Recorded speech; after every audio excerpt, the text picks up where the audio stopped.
Muito bem, meus amigos, bem-vindos ao nosso programa A Vida Continua. Hoje, 3 de setembro.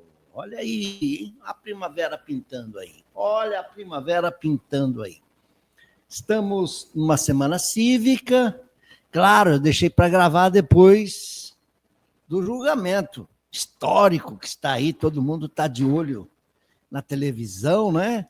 Acabou o julgamento, eu vim para cá, vou gravar meu programa, né?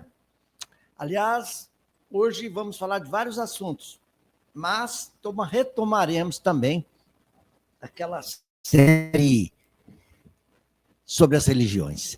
Eu comecei falando... agora sim, agora sim. Eu quero também, antes de entrar no nosso tema, os assuntos que a gente pretende tratar hoje, eu quero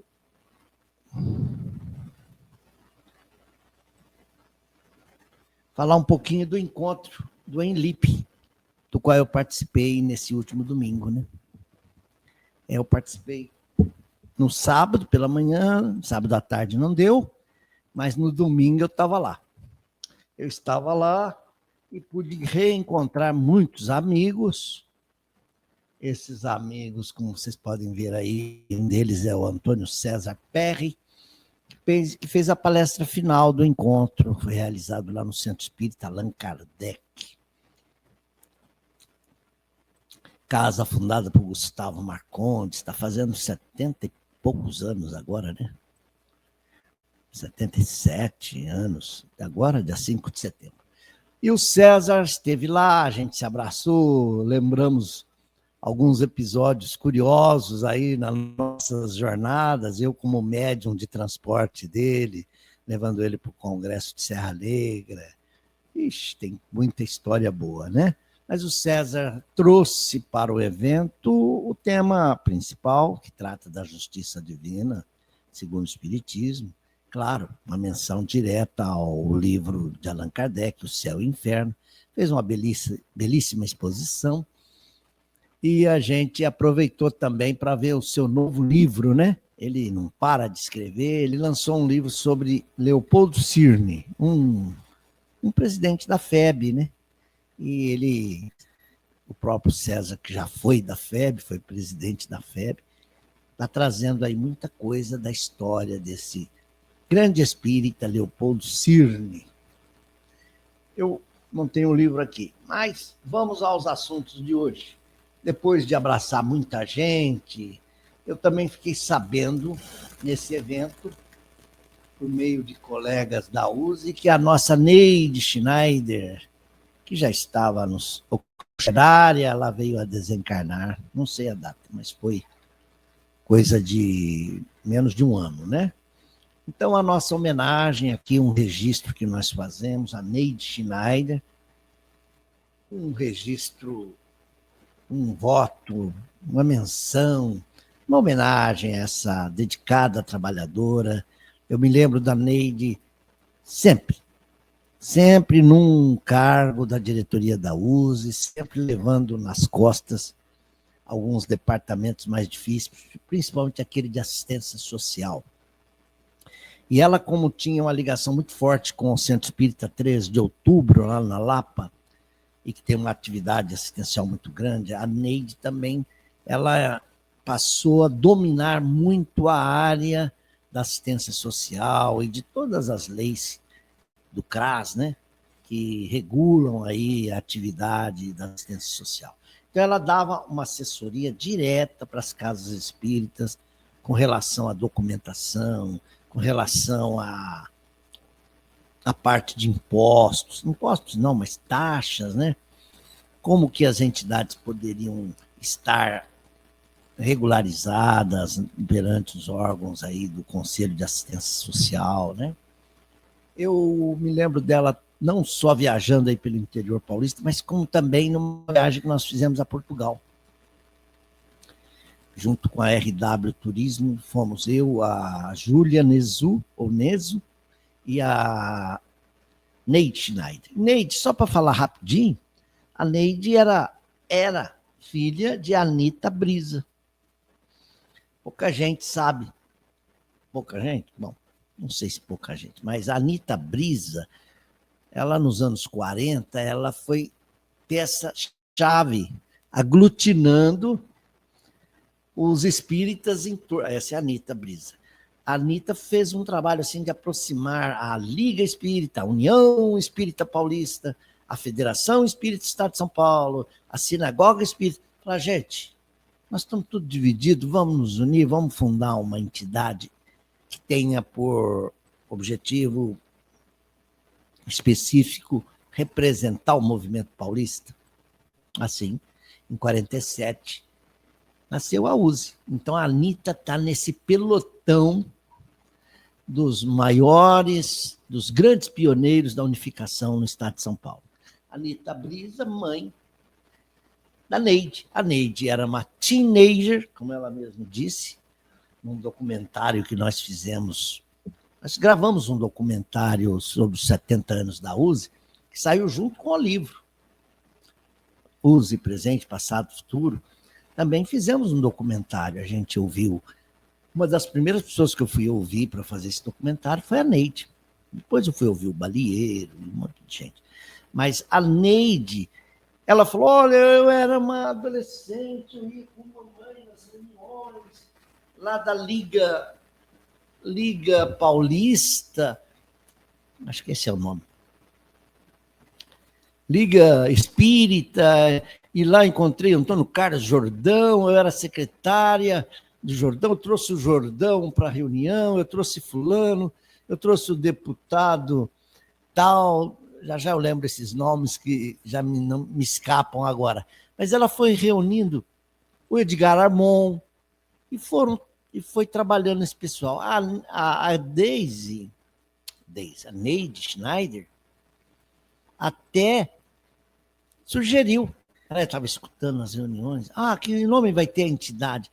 Ela falou, União Social Espírita. Use. Claro que não ficou União Social Espírita, mas União das Sociedades Espíritas. Mas ela sugeriu o nome, colaborou até na sugestão do nome da USE. Está aí a Anita, portanto, nas suas viagens aí pelo Vale do Paraíba, visitando São José, Pindamonhangaba, Cruzeiro, aí eu não sei que cidade é, mas ela rodou bem, não sei se é Botucatu, aqui do lado do interior, do lado de cá, não sei. Mas essa foto aí está no livro dos 70 anos da USE. Portanto, está aí nosso registro, nossa menção e homenagem a Neide Schneider.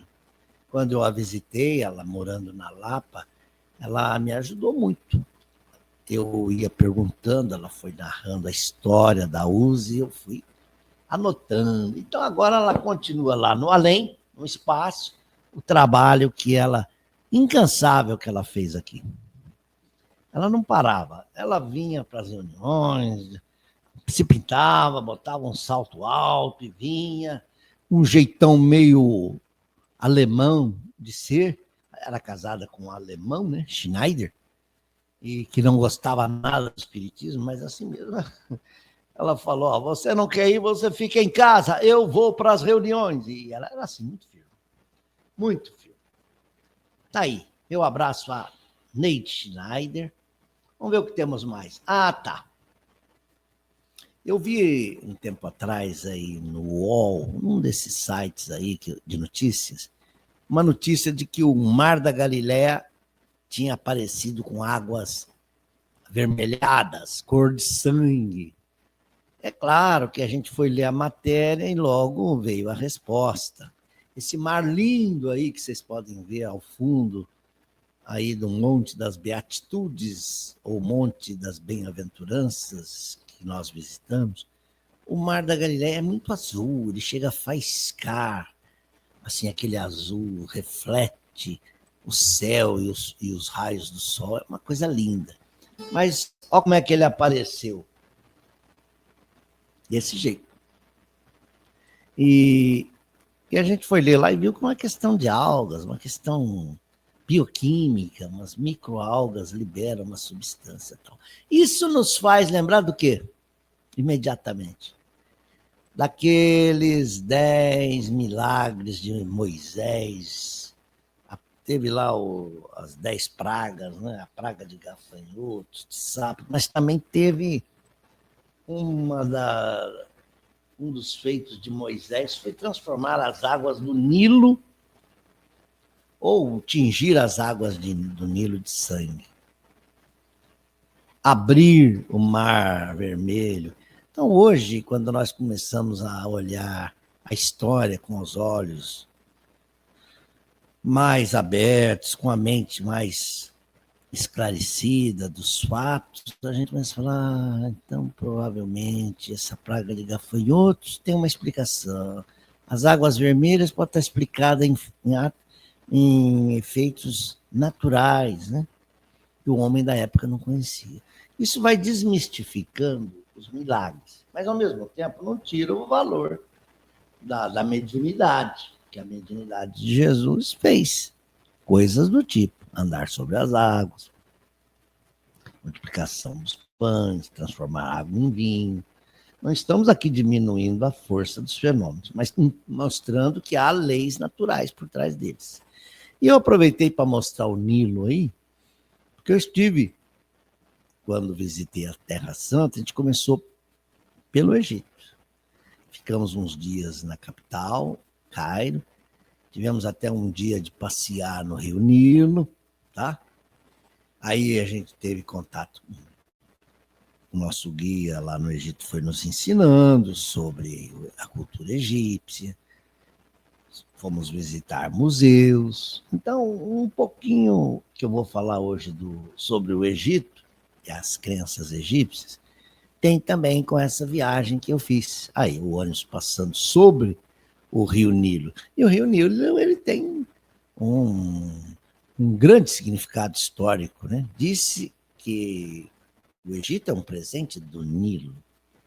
Nilo nasce lá na Tanzânia, no alto do Kilimanjaro, e vem no Lago Vitória, estou lembrando, é o maior rio em extensão do mundo, não em volume d'água, em volume d'água é o Amazonas. E ele vem descendo no sentido do norte, no sentido do mar Mediterrâneo. E ele vai, corta o Egito inteirinho, deságua no Mediterrâneo, num grande delta. Eu cheguei a fazer um passeio de barco no Egito, no Rio Nilo. Outro dia eu conto isso. Mas eu quero lembrar também que quem quiser conhecer mais essa história do povo egípcio, temos aí os livros de Rochester, o Conde de Rochester, né? O nome dele era Wilmot, né? Wilmot. Era um conde, tinha um título lá na Inglaterra e ele escrevia. Escrevia, assim, muitas obras da época. Ele já era um grande escritor. E depois, desencarnado, passou a ditar obras pela médium russa Vera Krianovsky, ou, para alguns, Krianovskaya, como está aí. Escreveu o faraó Merneptah, que eu li. Fala dessas 10 pragas que Moisés lançou para ameaçar o faraó, para o faraó liberar o povo dele.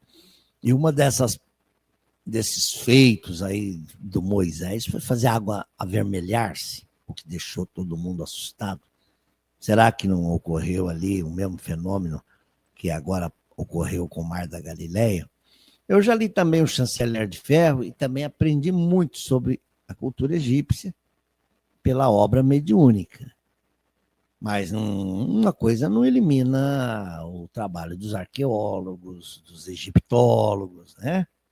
Champollion, claro, tudo vem se complementar. No livro Chanceler de Ferro, você vai ver também como foi que o povo judeu se tornou escravo no Egito. Isso vem lá de Jacó, os filhos de Jacó. Os filhos de Jacó ficaram com inveja do José, tentaram matar o José. O José não morreu. José acabou sendo levado por mercadores árabes lá para o Egito. Lá na prisão ele interpretou os sonhos do faraó. Bom, quem quiser ler, leia. Mas o que há bom de rico no livro aí do chanceler também é a crença, as dinastias que se sucederam à frente do Império Egípcio. O Império Egípcio ele teve vários momentos. Teve um momento do Baixo Império, que ele era politeísta, depois no Médio Império ele passou a ser monoteísta e depois voltou a ser politeísta. Tem muita coisa para estudar. Eu trouxe algumas anotações aí para vocês verem, tá vendo?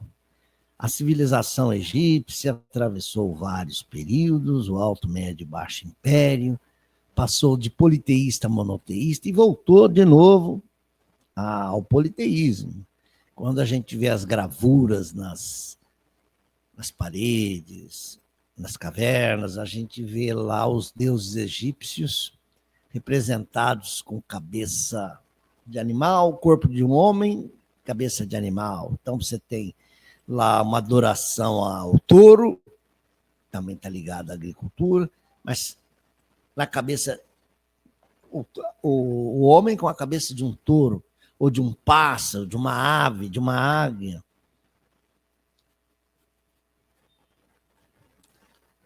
E também a gente vê nas pirâmides que os egípcios criam na vida após a morte. Eles acreditavam também num tribunal após a morte, em que as almas passavam por uma balança para pesar o que você fez de bom e de mal.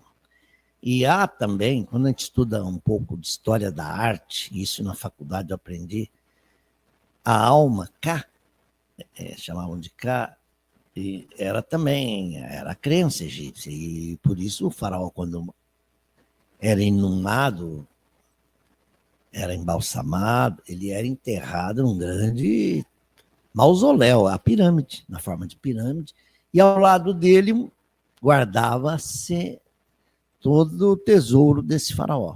Todas as riquezas dele ficavam ali do lado. Você vê? Para nada, né? Gente passando fome, gente precisando de recursos e todo aquele ouro guardado ao lado do faraó. Por quê? Acreditava-se que a alma cá voltaria ao corpo. É uma forma de ressurreição meio às avessas, né? Bem parecida com algumas crenças cristãs, tá vendo? Muitas das crenças cristãs, como a dos adventistas, que creem na ressurreição na carne, também tem seus antecedentes na crença egípcia. Acreditava-se que a alma voltaria àquele corpo, por isso tentavam conservá-lo ao máximo. Você vê, né? Só mesmo depois de 18 séculos, 19, bom, comparando com o tempo egípcio, foram 4.000 anos para chegar ao espiritismo.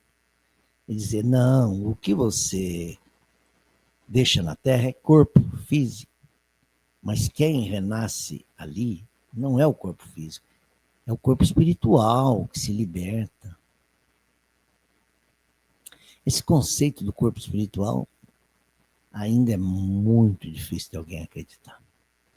As pessoas, quando vai despedir do ente querido, vai lá no túmulo. Ah, eu vou mudar de cidade, mas eu vou ao cemitério, porque lá está enterrado meu pai e minha mãe, eu quero ir lá dizer que eu não estou abandonando eles. Vai lá, faz uma prece em volta do túmulo, porque ali está a pessoa. Não está. Ali é podridão, cheira mal. Tanto é que tem gente que torra aquilo, joga as cinzas para todo lado. Imagine, então, o que será daqueles que cremam o corpo? Não vai ter ressurreição para eles. É corpo espiritual, é um corpo imortal, um envoltório fluídico, de que se serve o espírito para se apresentar nos mundos onde ele reencarna. Nesse mundo ele tem um tipo de envoltório, ou um mundo melhor, o envoltório será mais leve, mais tênue, mas é a roupa, a vestimenta do espírito. Dá para entender isso? É difícil? Não sei. Vamos lá.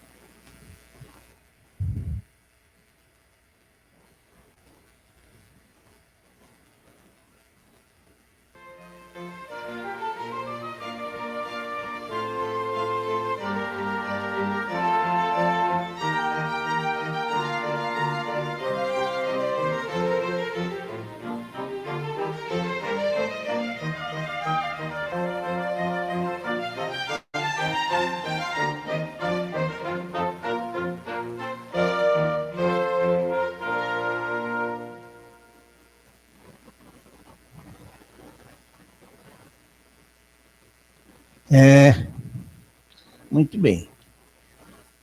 Agora sim, agora eu volto aqui e já quero colocar o nosso tema. Quando nós estivemos visitando a Terra Santa, a gente esteve os primeiros 7 dias, nós ficamos no Cairo. E o Cairo, a gente visitou o Museu Nacional do Cairo, que vocês estão vendo aí. Visitamos a cidade dos 1000 minaretes, que é Cairo, capital. Vimos que é uma cidade enorme, muçulmana, tanto que o domingo lá é dia normal. Terça-feira que é o feriado, que é o dia de descanso. Andamos pelas ruas do Cairo e vimos que muitos prédios não estão concluídos, eles estão sem rebocar, tijolo à mostra. Aí o nosso guia falou, que aqui, enquanto você não dá o acabamento no prédio, você não paga imposto, ele não está pronto, etc. A partir do momento que você passa o reboco e termina a obra, aí você começa a pagar imposto. Então, muitos egípcios deixam a obra assim meio inacabada. Isso é feio, né? Aí está uma feira de antiguidades na cidade do Cairo. Eu deixei isso para os meus colegas. Eu não estava muito afim, não. Eu queria mais a parte de estudos, pesquisa. Visitamos o Forte de Saladino e lá eu ajudei uma pessoa a gravar com a câmera dela. Não sei se gravei direito, não. Mas é interessante conhecer a história de Saladino, ou Saladin, no inglês. Ele foi um sultão do Egito e da Síria e que ajudou a defender as Terras Santas durante as cruzadas. Quem quiser ver isso no cinema, veja o filme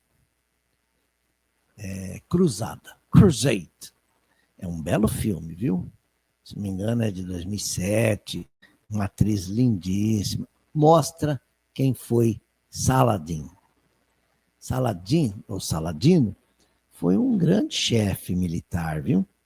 E ele ganhou ele libertou Jerusalém dos muros, dos cristãos, ele conseguiu grandes vitórias. Ele recebeu, numa das cruzadas, ele recebeu e conheceu Francisco de Assis. Sabiam disso? Seu poder se estendia por toda a Arábia e também na Palestina.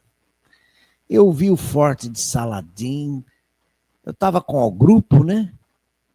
Com a minha câmera de filmar, tal, digital aqui comigo, várias fitinhas para gravar.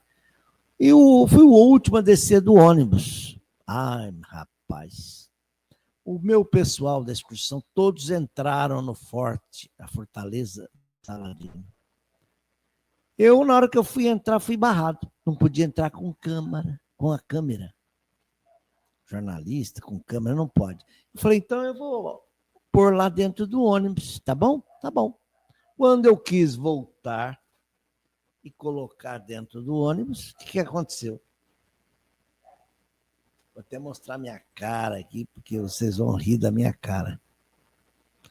Cadê o ônibus? O ônibus foi estacionar no outro lugar. Meu amigo lá, eu chamava ele de Sirad, um nome egípcio, que quer dizer amigo. Oh, caramba, a memória fala. Eu falava, Rabina, não, Dabi, Sabi, Sadi, Sarri. Eu gritava o nome dele. Por quê que eu fui ficando apavorado? Porque você anda na rua com câmera, você é visado. Será que você é da Al Jazeera? Quem é você? É jornalista? De quem você é? O que você representa? Você é grupo terrorista, não é? Você é um cristão copta ou não? Aí muitas pessoas começaram Muitas pessoas. Uns pedestres vinham se voltavam em torno de mim e queriam pedir dinheiro, coisas desse tipo, e me abordavam. Eu comecei a gritar socorro. Help! Help! Sadir. Já vem o nome. Sem dizer que eu gritava, Samir, Samir! E com aquela câmera eu corri para cá, para lá, em outro lugar. Dali a pouco o outro me fechava de lá e querendo dinheiro, querendo umas coisas. Eles querem te dar um presente, já quer que você... Primeiro eles dizem que é um presente, depois querem te extorquir dinheiro. E eu, não, eu vou entrar. De repente aparece o Sabir. Ele faz uma manobra com o ônibus e ele abre e eu pulo dentro do ônibus. Falei, cara, você me salvou, pô, eu não posso entrar com câmera, eles não deixaram eu entrar, e esses caras estavam me abordando. Ele falou, não, deixa a câmera aqui, eu vou fechar o ônibus, vai lá. Quando eu cheguei na Fortaleza de Saladino, a expedição estava terminando, mas assim mesmo ainda pude gravar umas imagens, como vocês podem ver aí. Interessante, né? Vocês vão falar, Rubens, você é um cara, hein? É o cara, hein?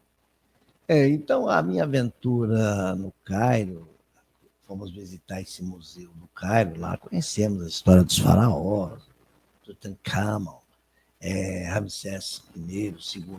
Olha, em geral, os reinados, as dinastias sempre acabavam assim. O faraó está lá no trono, mas tem alguém já querendo ser sucessor, então ele mata aquele que pode ser o seu sucessor, ou é morto por aquele que quer ocupar o trono. É uma coisa difícil. E a crença egípcia, como vocês viram aí, ainda é muito, né, mística, politeísta, tirando o período de Akhenaton, que esse sim era monoteísta. Tirando esse período, você vai ver no Baixo, no Médio Império, que tem a capital em Mênfis. Você vai lá em Luxor, eu não cheguei a visitar Luxor, também você vai ver lá toda a civilização egípcia. Ela é basicamente politeísta. E, claro, se a gente chegar no período mais recente, você vai ver que a agricultura dos egípcios em torno do Nilo, o Nilo tem um papel importante. Os papiros eram feitos com uma planta muito, muito comum nas margens do Nilo, o junco. Eles abriam esses bambuzinhos assim, e faziam aquele papel meio grosso, mas ali eles faziam com tinta, que tiravam sangue de animais ou de outras plantas, eles iam escrevendo lá os seus hieróglifos, que depois, mais tarde, lá no século XIX, Champollion, o francês, vem estudar e encontra aquelas inscrições na Pedra da Roseta e vai vendo qual é o nexo daqueles traços em forma de cunha, né? Cuneiforme, que era a escrita era feita com uma cunha, e chega a decifrar aqueles textos. Isso dá um salto fortíssimo, um salto gigantesco, quase quântico, no conhecimento que nós tínhamos sobre a cultura egípcia. Tá? Eu posso até parar por hoje, porque eu não quero fazer live muito longa, tá bom? Falamos um pouquinho aí do trabalho de Rochester, mas há outros livros de Rochester. Ele não escreveu só sobre a cultura egípcia, não.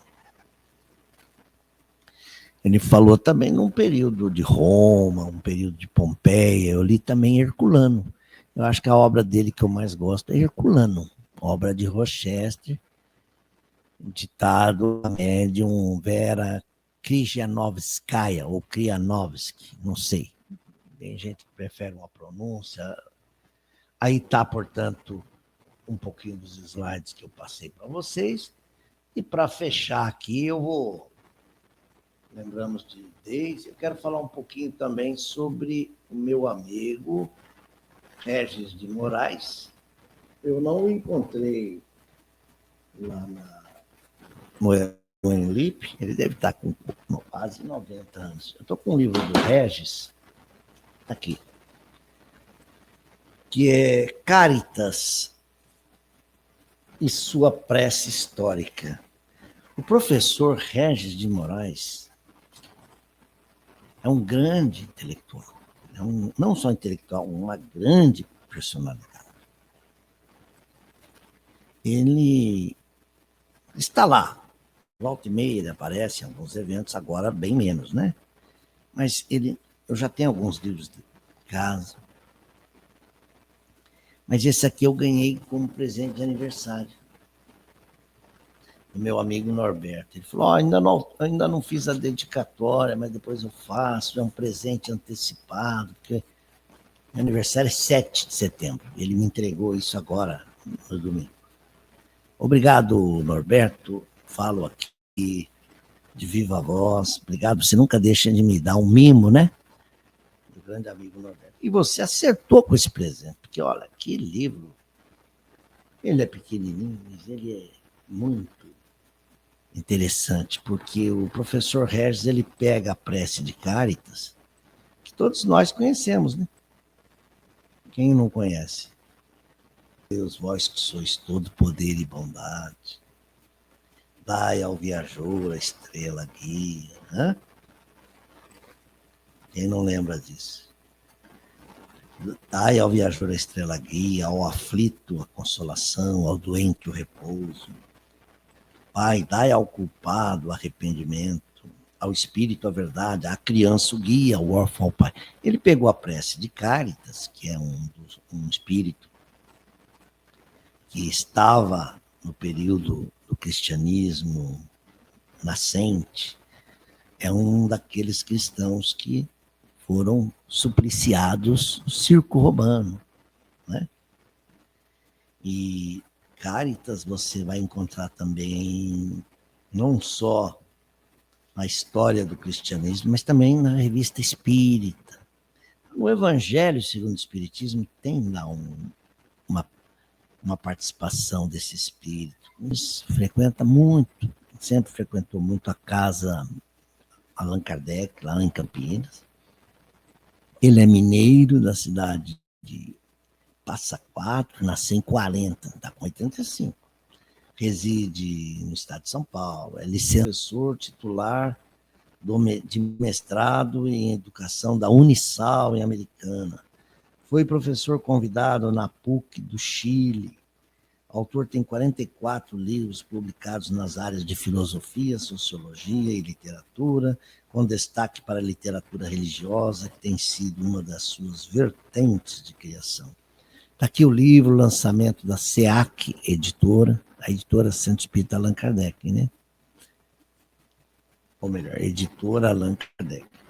E aqui está uma fotinha do professor Regis, óculos na mão, sempre ligado em altos temas, tem muita sensibilidade, entende o espiritismo assim, de uma maneira muito amorosa, faz belas palestras, com um senso de humor muito agudo, muito bem equilibrado, tá bom? E eu, para não dizer que não cantei, lembrar da Neide Schneider e da Anitta, mãe dela, eu gostaria de cantar para vocês o trechinho em que eu cito aqueles pioneiros da unificação do espiritismo em solo paulista. A música diz assim, é uma valsinha. Hoje a USE faz anos, dia de recordação. Jaime, Romeu, Herculano, Anitta, Vinícius, Jordão, navegando águas turvas no serviço da unificação. Houve um comandante convocando os irmãos. Hoje a USE faz anos, juntos vamos festejar. que os seus mais lindos planos possam se realizar. Não esqueçam Balieiro e a Júlia, nossa gratidão com Jesus, meu irmão. Então seremos unidos, todos num só coração.